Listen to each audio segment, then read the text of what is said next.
ang gikalipayan siyang kasing-kasing kana ra gyud iyang hinigugma. Amen. Kanang magtiayon ang iyang banaw kasawa mo iyang gikahimutan siyang kasing-kasing. Dayon og duna na mo'y dugay-dugay na ang gikahimutan pag yun niya anang couple anang magtiayon kung makabaton og anak.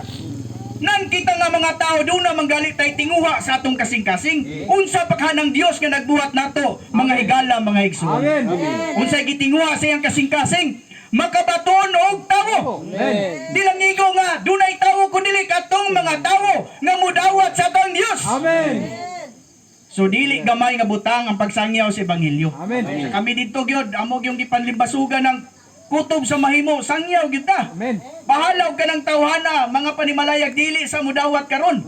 Basta gisangyaw nato ang ebanghelyo. Amen. Mga igsoon, mga higala, ang gitinguha sa kasing-kasing sa Dios, makabaton og tawo. Munang sa Genesis 2:22. O giporma niyang tao sumala sa Abog. abog. Amen. Dayon gipurma na, dayon gihoy pa ng bangag sa ilong. Ug ang tao nakabaton og kinabuhi. Pusa, dili gamay nga butang nga mahimutang tao mga higala mga igsoon. Amen. Ang Zacarias 12:1. And God laid the foundation Amen. of the heaven. Unya gipurma niya ng bersikulo hagyo dunay tulo ka importante. Langit, yuta, o dunay espiritu sulod sa tawo. Amen. Mga higala mga igsoon, para asa man ang langit? Para sa iyo. Kahayag, ulan, tanan nga naa sa langit para na sa yuta.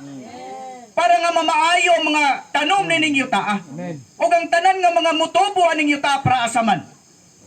Sa tayo. Para masangkapan ang panginahanglan sa tawo. Kita nga mga tao para asa man ta? Para rabas atong uma, para rabas panginabuhian.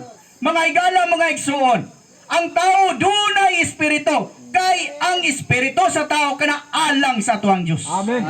Kana